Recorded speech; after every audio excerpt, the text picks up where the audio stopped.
আসসালামু আলাইকুম রহমতুল্লাহি ওয়া বারাকাতুহু। আবার একটা ভিডিও নিয়ে আসলাম। তো এখানে এক জোড়া ব্ল্যাক রেসার আছে, ফুল ব্ল্যাক।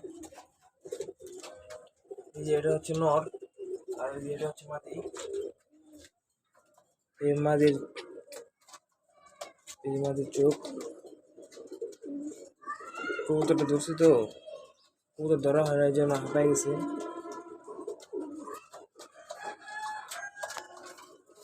পাত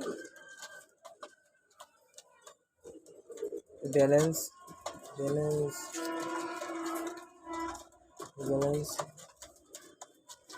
ক্লাবের কবুতর এটা। বিআর PFC 2016 কবুতর।